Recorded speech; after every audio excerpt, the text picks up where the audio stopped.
going to start this one? It's on World War II. The average lifespan of an American is 80 years. And an 80-year-old today was 10 when World War II ended, 4 when it began. Okay. A soldier who saw battle would have to be in his late 80s, at least today. Generals, political leaders, the decision makers of the war, few are still with us. And over the past few decades, we've seen authors and filmmakers rush to capture stories from survivors before this connection of memory is lost. This video is a bit old, so those numbers are going to be off by a few years. But if you remember that Neil Howe book review video that got into the generational theories, whether you agree with that idea or not, they talk about the GI generation that fought in World War II and then the silent generation that follows. If you have any stories or even just things you learned about World War II that you want to add during this video, feel free to do that. If you follow my channel, you already know I like reading about history in general. I'll add some online resources that are World War II specific and books down below if you're interested. This project is not about individual war stories, and it's not about survivors. We're going to tally up the tens of millions of people whose lives were cut short by the war, and see how these numbers stack up to other wars in history, including trends in recent conflicts.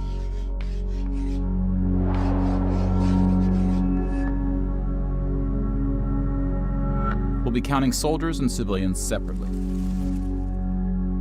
Each of these figures represents 1,000 people who died. Civilians were of all walks of life,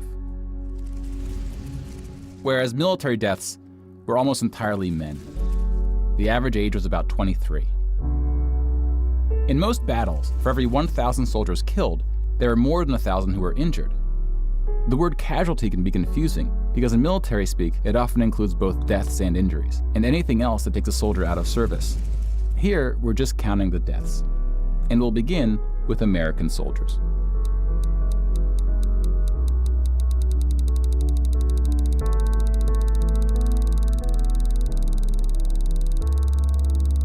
Over 400,000 died. Most of the deaths occurred in the European theater, fighting the Nazis. And about a quarter were in the Pacific, fighting the Japanese. When you put them on the timeline, you see that casualties were the heaviest at the end of the war. The war began on September 1st, 1939. But the US wasn't willing to join the fight until Pearl Harbor, 2 years in. The deaths increased drastically on D-Day, when the Allies invaded Normandy. One of the most tragic moments of the war was on D-Day at Omaha Beach, where 2,500 Americans fell. I can already tell this guy put a lot of effort into this video. I haven't seen anything from him before. It's called Neil Holleran, I believe it's pronounced, the name of the channel. I'll make sure to link this channel and then this specific video as well, in case you want to watch it without my pauses. So about the same number of US soldiers died on this single beach landing as the entire 13 years of the recent war in Afghanistan. The bloodiest battle in the Pacific was Okinawa, which lasted 82 days, during which 12,500 Americans died. About 5,000 of these deaths were at sea from kamikaze attacks. Now let's look at some other countries, starting with Europe. I'm glad it isn't just US-centric. Germany started World War II when it invaded Poland. Poland ultimately lost 200,000 soldiers in the war. Most died after the invasion while the country was occupied by Germany and the Soviet Union. Germany, meanwhile, lost just 16,000 in the invasion of Poland. The Nazis went on to invade and conquer other countries, including Denmark, Belgium, the Netherlands, France, Greece, and Yugoslavia. France surrendered, but after losing 92,000 soldiers in the Battle of France. Over 200,000 ultimately fell, which includes deaths in POW camps, French colonies, and other fighting. Yugoslavia suffered almost 500,000 military deaths. The initial invasion brought relatively few casualties on both sides. But the deaths mounted under Nazi occupation due to guerrilla fighting, civil conflict, and mass executions. The Nazi invasions were swift, with relatively few German losses. Even the Nazi commanders expressed surprise at their success. And then we have the United Kingdom and the United States, who were not invaded but took the fight to the Nazis.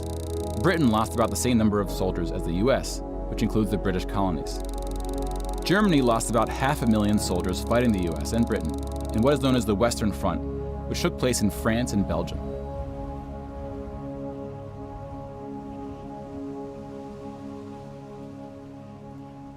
But most Nazi soldiers died in the Eastern Front, Germany's unsuccessful invasion of the Soviet Union. The numbers are staggering.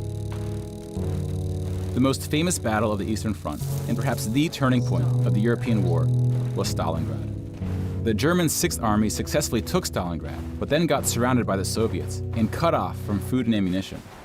500,000 Nazis would ultimately die in Stalingrad. Another 100,000 were taken prisoner, of which 6,000 would ever return. POWs had a low survival rate throughout World War II, and it was particularly grim in the East. When you include these POWs, roughly the same number of Germans died in Stalingrad as all the Western Front fighting against France, the UK, and the US. And though Stalingrad was a victory for the Soviets, they suffered almost twice as many losses as Germany.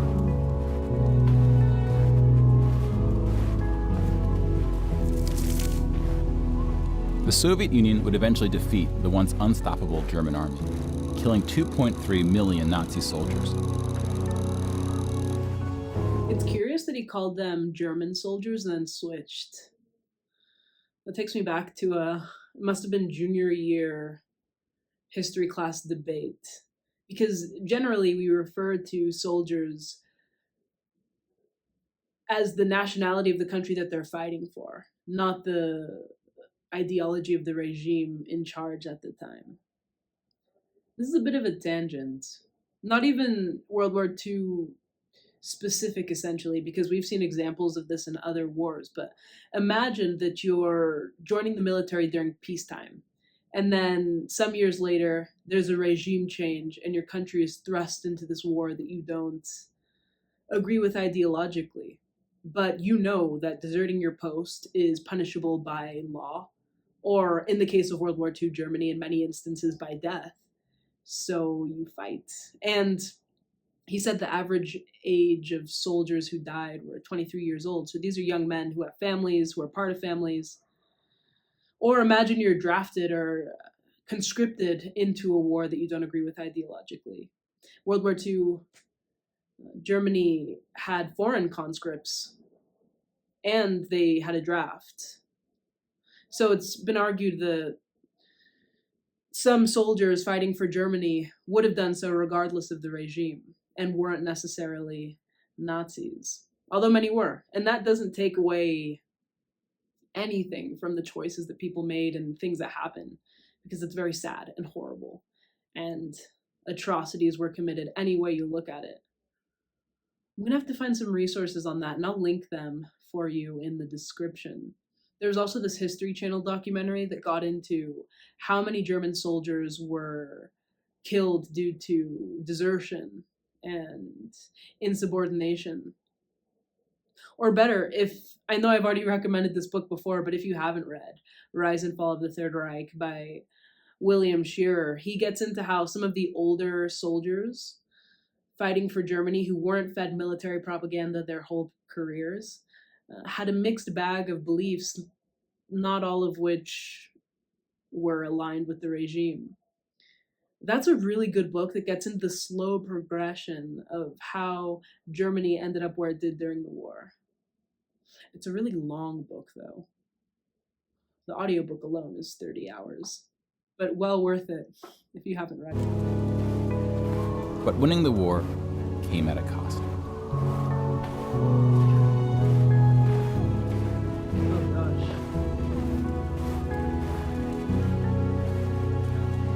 fact that one figure represents 1,000 is...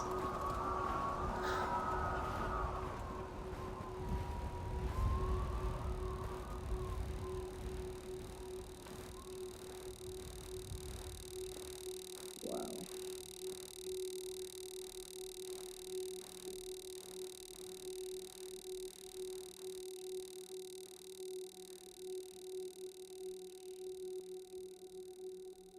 $8.7 million is the official tally by the Russian military, a hotly disputed number. Some studies have calculated as many as 14 million dead. To complete the count of European military deaths, we need to add German deaths from other fronts, including the North and Africa, as well as deaths from other Axis powers allied with the Nazis: Hungary, Romania, and Italy. When you put these European military deaths on the timeline, it looks like this. You can now interact with the chart to learn more. Pause the narration if you would like more time.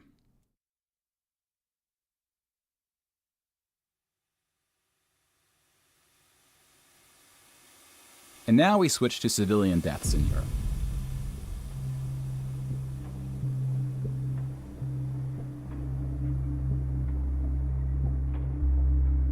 Six million Jewish people were killed in the Holocaust. If you separate this by country, you see that about half, 2.7 million, were Polish. 700,000 were Soviets, followed by Hungary and 17 other countries.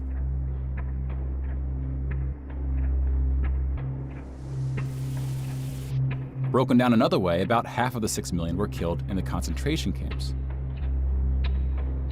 Over 1 million died in Auschwitz. Most were killed in the gas chambers.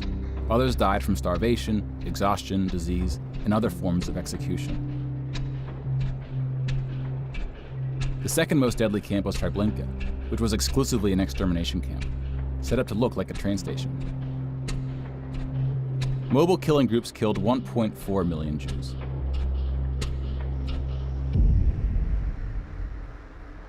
Like with the gas chambers, Does anyone know the backstory behind this photo? I've seen it before, but I'm not too sure the story that goes with it. men were killed first to reduce the risk of revolt.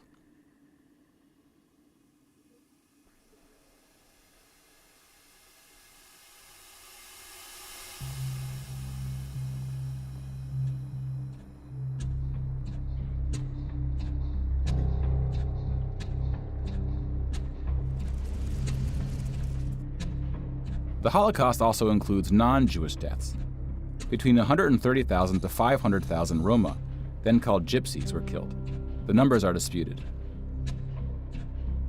About 250,000 people with disabilities were killed. Homosexuals, Catholics, and other groups were also exterminated, but their numbers were relatively small. Some historians say that other civilian deaths should go under the label of Holocaust. About 2 million non-Jewish Poles were killed under German occupation, some of which were sent to the gas chambers at Auschwitz. When you combine civilian and military deaths, over 16% of the total Polish population died in World War II, which is the highest percentage of any country. But not the highest in total death count. The Soviet Union again tops that list, losing at least as many civilians as it did soldiers, somewhere between 10 and 20 million. A particularly dark moment for the Soviet Union was the siege of Leningrad, now St. Petersburg. German forces surrounded Leningrad before civilians could be evacuated. Supplies, including food, were cut off for 2.5 years. 1.5 million people died as a result, mostly from starvation, mostly civilians. Stalin's cruelty towards his own people is partly responsible for these numbers. He often didn't allow civilians to evacuate from cities, thinking it would cause the soldiers protecting them to fight harder. About 1 million Soviets died in Stalin's own labor camps, called the Gulag. Just about every country suffered civilian losses, especially countries who were invaded. While many died as a result of so-called collateral damage, the biggest numbers occurred when it was no accident. Civilians were exterminated, purposely fired upon or bombed, used as human shields, or intentionally deprived of food. The intentional killing of civilians was done by most warring parties, including the United Kingdom and the United States. The United Kingdom was spared of a land invasion, but still lost 60,000 civilians, largely from German air raids or blitzes, often directed at civilian population centers. The UK did the same to German cities at a much greater magnitude, causing about 10 times the number of deaths. But most German civilian deaths came from the ground at the late stage of the war. When the Nazi regime collapsed, civilians living in occupied regions had to desperately flee from the advancing Soviet army. Rapes were widespread, and death estimates ranged from 600,000 to 3 million.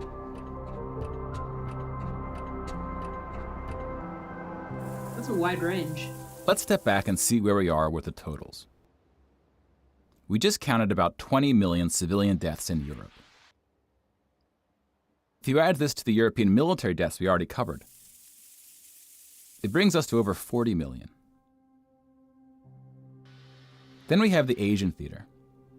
Here we see the vast majority of military deaths in Asia came from China and Japan. On the civilian side, about 6 million deaths from China, Indonesia, Korea, Indochina, and the Philippines can be attributed to Japanese war crimes, which are sometimes compared to the Nazi atrocities due to the sheer scale of the cruelty. But China had the second highest death count after the Soviet Union. And like the Soviets, the Chinese government demonstrated a stunning willingness to sacrifice its own people. Chinese nationalists opened the dike at the Yellow River, hoping the flood would halt the Japanese advance. 500,000 Chinese civilians or more were killed, which is 2 or 3 times the number who died in all countries in the 2004 Asian tsunamis. But the invasion of China only cost Japan 200,000 soldiers. Most were killed fighting the US and allies in the Pacific War. A significant portion of Japanese civilian deaths were caused by American firebombing and the 2 nuclear attacks. Contrary to official US statements, these airstrikes were directed at civilian populations, not military targets. When you add all the deaths outside of Europe, it brings us to a grand total of 70 million for the war. Gosh, devastating numbers, especially when considering how short this war was. I mean, relatively short, 9 years, no, 6 years. I'd like to look for a graph that gets into what the population was at the time. I know it's hard to find a reliable one before the year 1950, but we know that it's a far, far cry less, or a far cry from the 8 billion population we have now. It must have been divided by 3. Don't quote me on that, I'm not sure. Give or take, depending on who's counting and what civilian deaths get included. More people died in World War II than in any other war in history. For comparison, here are 20 or so of the very worst wars and atrocities we have on record. Some of these are more of atrocities than wars, but we've seen how that distinction can get blurry. Yeah. Some of these spanned across centuries. World War II had the highest body count, and it all happened in just 6 years. The world's population has grown significantly since the earliest atrocities on this list. If we want to compare them in terms of what percentage of the world died, we can adjust the chart to look like this. This rough approximation tells us there may have been more devastating wars before World War II, proportionally speaking. Huh.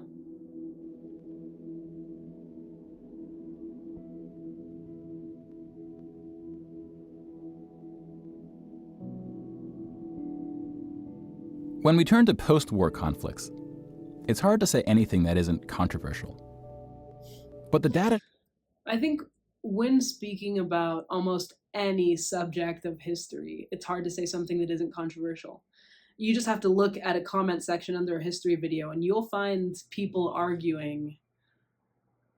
And most times they think they're 100% correct. I think a lot of that, especially on a platform like YouTube, has to do with the fact that there are viewers from essentially all over the world or most countries, and we're all taught something different education systems. A lot of us are fed information that makes our countries appear in the best light, which is a nice way to say propaganda. So it's hard to get the full story of something, especially a conflict or a war, from one side. Shows something quite extraordinary has been happening.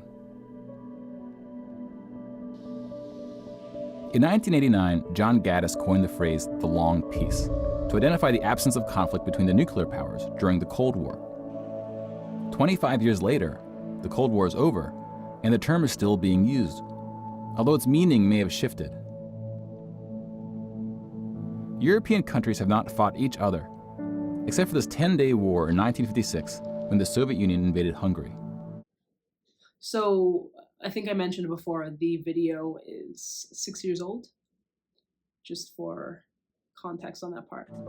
When we look at European wars before World War II, it looks like this. They tend to be more frequent as you go back, though smaller in scale. And the largest 44 economies of the world have not battled each other since World War II. Rich countries have fought poorer countries, like the US versus Iraq. But rich countries have not fought other rich countries. Such a period of peace between the so-called great powers hasn't been seen since the Roman Empire. To many, peace is too strong of a word. Wars have occurred since World War II, and they can be grouped into these 4 categories. We don't see colonial wars anymore. We've already noted that interstate wars between rich countries have not occurred at all. And here we see wars involving smaller economies have tapered off.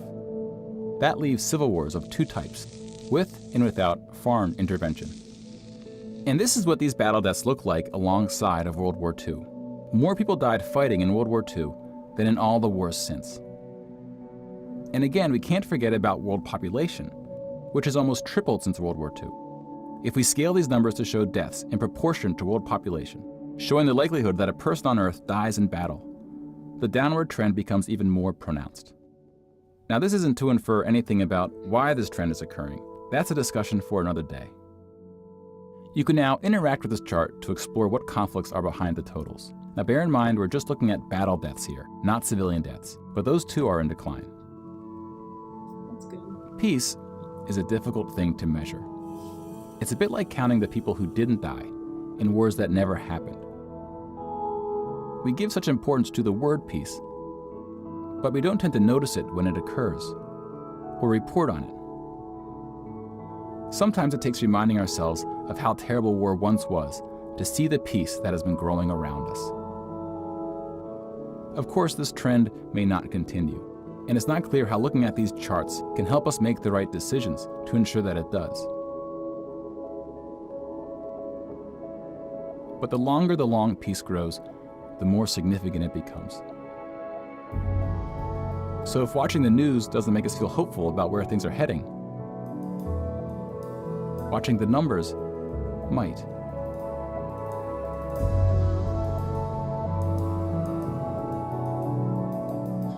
That was beautifully written.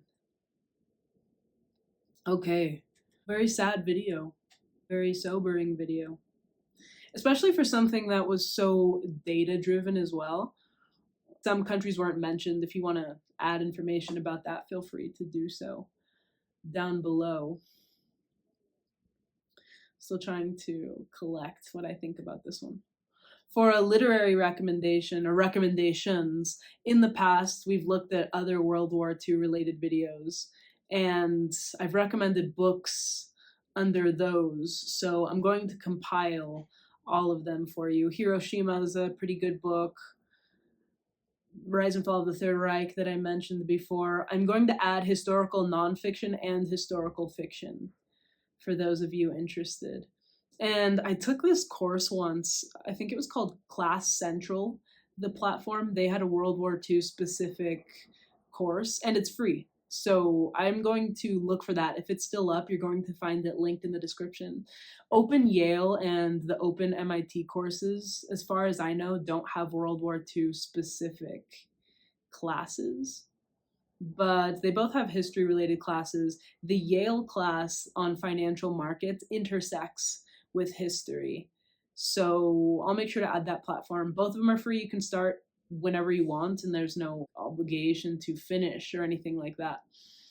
And then there are so many YouTube channels that get into modern day geopolitics, from Real Vision Finance to Blockworks Macro, even Peter Zeihan. Lynn Alden is a investment analyst who gets into geopolitics as well. I'll think of some other ones and add them down below, but Real Vision Finance and Blockworks Macro specifically have correspondence from all over the world, so they give a lot of perspective. And if you're into investing, they're highly recommendable as well. Or if you just like history in general, Dan Carlin's Hardcore History is probably my top. All of those channels I mentioned, they're the channels that I interact with the most on YouTube. So I will make sure to add them. If you have any resources to recommend to each other, please feel free to do that. And just thank you for watching this one with me. I know it was quite sad, but I think things like these are so important to watch. I said things like these, I meant to say this, singular. But anyway, thank you very much, and I will catch you in the next video.